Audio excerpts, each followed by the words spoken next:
Hello everyone, আসসালামু আলাইকুম। কেমন আছেন আপনারা? আলহামদুলিল্লাহ আমরা ভালো আছি। তো এদিকে হলো আজকে রান্না বান্না করে নিয়েছি সকালে, কারণ হলো ওহির বাবা বলেছে যে হলো অফিসে আজকে লাঞ্চ নিয়ে যাবে, সে সকাল থেকে বিকাল পর্যন্ত অফিস করবে। এই জন্য সকালে ঘুম থেকে উঠে ওর জন্য হলো এই তো দুপুরে হলো লাঞ্চ রেডি করে ফেলছি। তো ওদিকে হলো আমি ইলিশ মাছ দিয়ে পটল রান্না করেছি, আর এদিকে হলো করলা আলু ভাজি করেছি। আর এই যে সবজিগুলো ফ্রিজ থেকে হলো বের করে রেখেছি, দেখছি ফ্রিজের সবজিগুলো একদম ভিজে, একদম অবস্থা খুব খারাপ। এই জন্য টেবিলের উপর কাপড়ের উপর মিলে দিয়ে রেখেছি যে ফ্যানের বাতাসে সবজির গায়ের পানিগুলো যেন শুকায় যায়। আর এদিকে তো রুটি খাওয়ার জন্য ডাল, পেঁপে আর পটল দিয়ে সুন্দর করে একটা সবজি রান্না করে নিয়েছি ডাল দিয়ে। তো এটা দিয়ে হলো ওই বাবা এখন হলো সকালের নাস্তাটা করে নেবে। ওহির বাবা সকালে খাবার নিয়ে গেলে আমি তো একদম পেরেশানির ভিতর থাকি। তো অর্ধেক রুটি বেলতে বেলতে হলো ওহির বাবার খাবারটা হলো প্যাকিং করে দিলাম। আবার এই তো অর্ধেক রুটি বেলে তারপরে তো রুটি ভাজতে শুরু করে দিয়েছি, মানে কাজ এখনও কমপ্লিট হয়ে যায় নাই। মানে পুরা কাজ শেষ হতে যে কতটা বাজবে আমি নিজেও জানি না।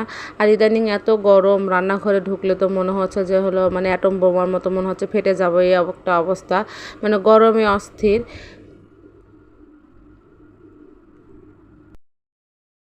রান্নাঘরের অবস্থা খারাপ। এখনও রান্না যেহেতু শেষ হয় না, এদিকে ওই বাবাকে তো বের করে দিচ্ছি যে অফিসে যাবে।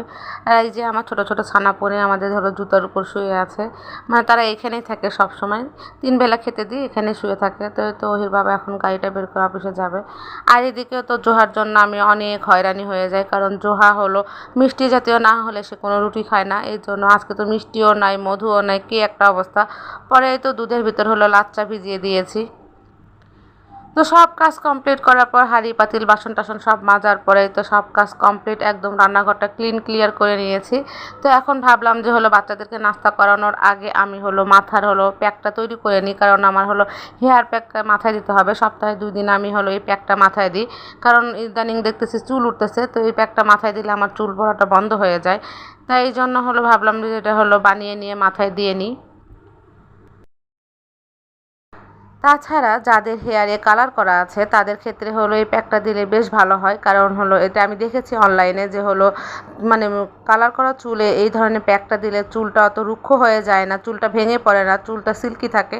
আর এই কারণে আমি আরও এটা বেশি করে সপ্তাহে 2 দিন দিই। শীতের দিন দিতে পারি না, কারণ শীতের দিন দিলে মাথা প্রচণ্ড ব্যথা করে, এই জন্য গরম এলেই দিই। শীতে পুরাপুরি একদম লকডাউনে থাকে আমার মাথাটা, এবং গরম আসলে প্রতি সপ্তাহে অন্তত 2 দিন করে দিই। অনেকে জিজ্ঞাসা করেন ব্লেন্ডারে কেন ব্লেন্ড করলাম। ব্লেন্ডারে দিয়েছি কারণ হলো এর ভিতর কলা ছিল, কলা তো ব্লেন্ডারে না দিলে কলা মিহি হয় না। তো এই তো আমি হলো ওয়াশরুমে এসে হলো দাঁড়িয়ে দাঁড়িয়ে দিচ্ছি, কারণ রুমের ভিতর দিলে হলো মেথি আছে, মেথিটা অনেক পিচ্ছিল, বাচ্চারা দৌড়াদৌড়ি করবে, স্লিপ কেটে পড়ে যাবে, রুমটা নষ্ট হয়ে যাবে।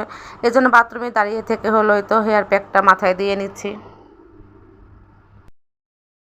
মাথায় যেটাই দেই না কেন, তেল দিই বা প্যাক দিই, সেক্ষেত্রে আমার আম্মুর কথা খুব মনে পড়ে। আম্মু এত সুন্দর করে মাথায় বিলি কেটে মাথায় মেহেদি তেল দিয়ে দেয়, ইস কী যে আরাম লাগে। তো যেহেতু আম্মু আমার বাসায় নেয়, আম্মু চলে গেছে দিনাজপুরে, তো সেক্ষেত্রে তো এখন আমার হলো নিজেকেই দিতে হবে, কোনো উপায় নেই। তো এই তো নিজেই দিচ্ছিলাম, আর ভাবতেছিলাম 3টা বাচ্চা তো ঘুম থেকে উঠে গেছে, নাস্তা করাইতে হবে। তো এই জন্য ভাবলাম আরও তাড়াতাড়ি করে দিয়ে নিই, কারণ যেহেতু হলো ওরা ওয়েট করতেছিল। তোহা বারে বারে এসে বলতেছিল মাম্মি ক্ষুধা লেগছে, আমাকে খেতে দাও খেতে দাও।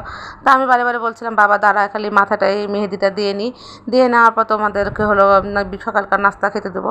তো এখনও আমি নাস্তা করি নাই, বাচ্চারাও নাস্তা করে নাই, বসে আছি, কারণ আমার মাথাটা এটা দেওয়ার পর বাচ্চাদেরকে নাস্তা করাবো। কারণ এটা দিয়ে 1 ঘন্টা প্রায় 1.5 ঘন্টা রাখতে হয়, এই জন্য ভাবলাম যে হলো মাথায় দিয়ে বাচ্চাদেরকে নাস্তা করাই, সেক্ষেত্রে আমার হলো সময়টা পাস হয়ে যাবে।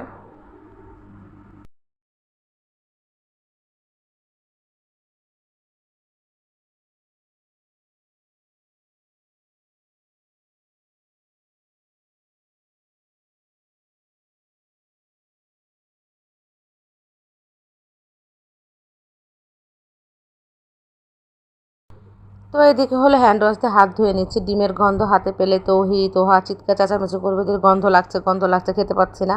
তো ওদের জন্য আবার হাত পা পরিষ্কার করে নিলাম। এদিকে 3 মেয়ে আমার টেলিভিশন দেখছে, ঘুম থেকে সবার শেষে উঠেছে, তাই বিছানার পরিষ্কার করতে পারি না।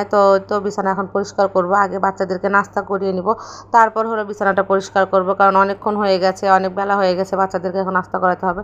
তো এই তো ডাল, তো যেহেতু ডাল দিয়ে খাবে, আর তোহা আর জোহা দুজনে হলো লাচ্চা দিয়ে খাবে, মানে এক একজনের এক একটা পছন্দ। পছন্দ, এই আর কি কী অবস্থা আমার বাসায়, মানে কার কোনটা পছন্দ সব পছন্দ মাথায় রেখে সব কাজ করতে হয়। তো এই তো এখন বাচ্চাদেরকে খাওয়াবো। তো আজকের ব্লগটা আমার এই পর্যন্তই। সবাই ভালো থাকবেন। আল্লাহ হাফেজ।